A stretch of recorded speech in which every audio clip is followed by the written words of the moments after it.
Isang mainit na pinag-uusapan ngayon ang kuryente at kung gaano ito kataas. Makalipas lang ang ilang araw, lumabas na naman ang topic na bawal na daw ang solar. Tama kayo, pinag-uusapan ngayon na ipinagbabawal na ng Meralco ang paggamit ng solar power. Magandang araw po sa ating lahat. Ang pag-uusapan natin, solar para sa bayan, hindi para pigilan. Ngayong mga nakaraang araw, naging mainit ang usapin tungkol sa plano ng Meralco at ng gobyerno na higpitan ang mga hindi rehistradong solar panel installation sa mga bahay. Marami ang nagalit, marami din ang sumang-ayon, at marami ang nagtatanong, bawal ba talaga ang solar? Pero bago tayo magalit at manghusga, mahalagang maintindihan natin ang magkabilang panig. Sa panig ng Meralco, may punto sila. Hindi biro ang kuryente. Kapag mali ang installation ng solar system, lalo na kung gumagamit ng substandard na kagamitan o maling wiring, maaari itong magdulot ng sunog, pagkasira ng appliances, brownout, at panganib sa mga electrical workers. Totoo naman na kailangan may safety standard. Kailangan ng permit at maayos na inspection dahil ang kuryente, kapag napabayaan, pwedeng kumitil ng buhay.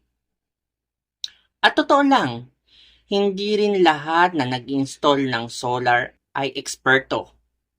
May ilan na basta kabit lang ng kabit dahil gusto makatipid agad, kaya tama lang na siguraduhin ng gobyerno na ligtas at pasado sa standard ang bawat installation.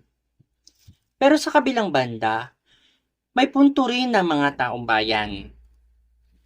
Bakit nga ba dumadami ang gustong mag-solar?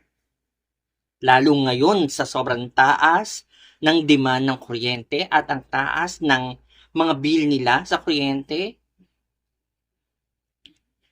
Mataas ang singil, kaya dahil dito gustong makatipid ng tao. Dahil dito gusto nilang magkaroon ng alternatibong pagkukunan ng enerhiya. At dahil nakikita nila na sa isang bansa may advanced na solar technology habang tayo rito ay tila nahuhuli pa rin. Ang Pilipinas ay isa sa mga bansang may matinding sikat ng araw at tama ka doon. Halos buong taon, ang solar energy ay hindi kalaban ng pag-unlad. Bahagi ito ng kinabukasan. Kaya natural lang na gustuhin ng mga Pilipinong yakapin ito. Kaya ang tanong, dapat bang higpitan? Ang sagot, oo. Pero huwag pahirapan. So ulitin natin ang tanong, dapat bang higpitan ang pagkakaroon ng o pagkakabit ng insulation ng mga Pilipino? Oo, pero dapat huwag pahirapan kasi minsan tumatagal. Kung ako sa Meralco, hindi ko pahihirapan ang mga gustong magpa-net metering. Oo, kailangan ng safety guidelines. Pero dapat tulungan ang mga aplikant. Kaya nga guide para mag-guide, hindi para sisitahin agad at pagmultahin kapag nagkamali.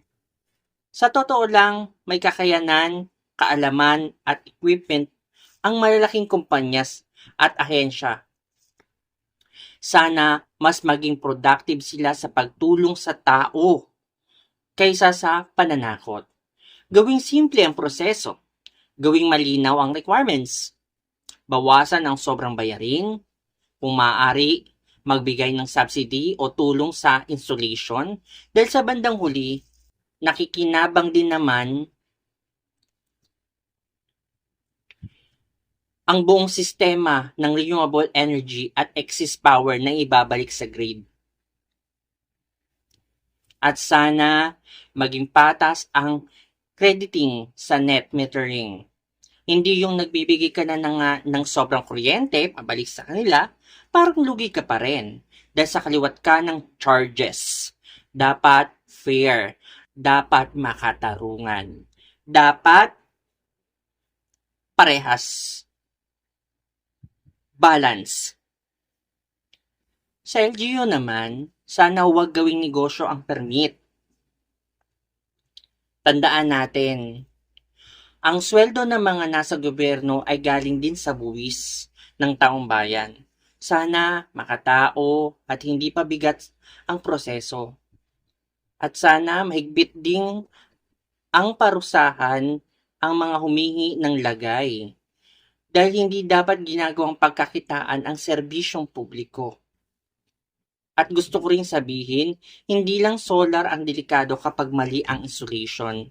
Tignan natin ang realidad sa maraming lugar. Napakaraming spaghetti wires. Nakalaylay ang cable at lumang poste na matagal ng problema. Kaya sana kung pag-uusapan natin ang safety, patas nating tignan. Tignan natin yung panganib sa Meralco, sa mga poste nila, sa mga wirings nila. Hindi lang lamang sa solar panel, sa mga batteries. Dapat pares natin tinitignan. Mga kababayan, hindi mapipigilan ang paglaganap ng solar energy. Ito ang direksyon ng mundo. Ito ang direksyon ng modernong teknolohiya. Habang ang ibang bansa ay agresibong magpaunlad ng renewable energy, tayo naman sana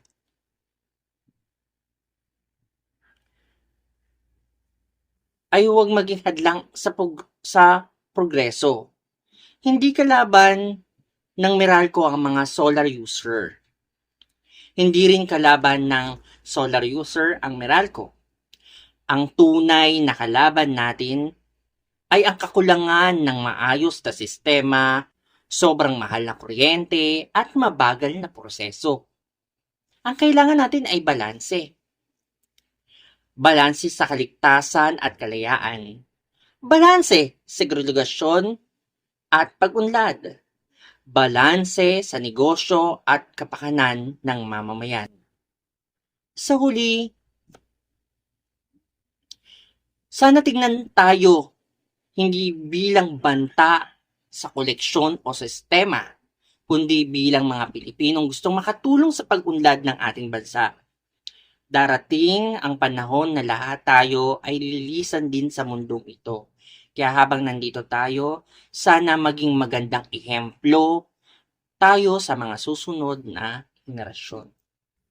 Isang bansang marunong yumakap sa makabagong teknolohiya na may pananagutan, malasakit at pagkakaisa.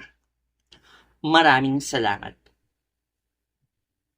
So sana huwag nating tignan kung bakit naghihigpit ang Meralco at sana gayon din ang Meralco kung bakit nangangailangan ng tao ng solar energy o other na pagkakakunan ng kuryente, no?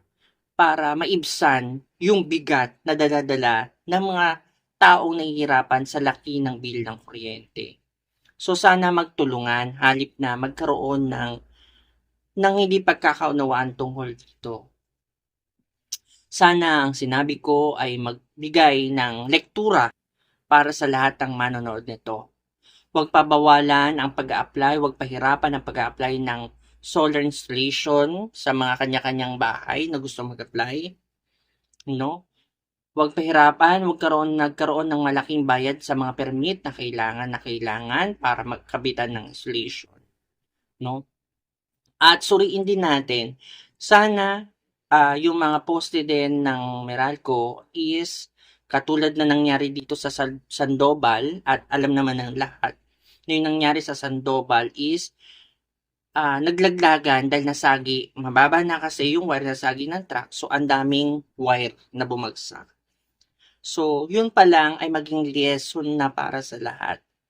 Parehas pwedeng magkaroon ng sunog, parehas na pwedeng pagmulan ng problema, pero ang mas maganda kung yung consumer, yung product, yung Meralco, no, yung mga business ay magkasundo-sundo na magtulungan, no, na para hindi tayo magkaroon ng hindi pagkakaunawaan at pagkabahagi tungkol sa ideolohiyang kailangan nating maging produktibo, no?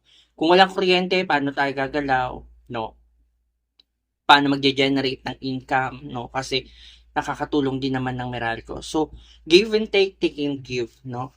Sana hindi hindi itong narrative ko ay makatulong na mag-isip, no?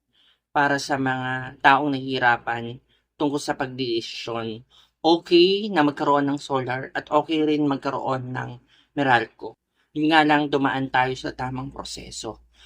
Huwag na tayong pagmulan ng discussion na hindi kapupulutan ng magandang aral or hindi kapupulutan ng magandang reaksyon para magkaroon ng sigalot, no? Na maling ideolohiya, maling isipan, no? Na magalit tayo sa Meralco, na magalit tayo sa ganito, sa ganyan, no? No? Isipin at yakapin na lang natin na parehas, no? Na kung bakit din sila meron ding nasasabi tungkol sa solar. Muli, yan ang aking bahagi. Ako si Jessie at ito ang Man at Work. Bye.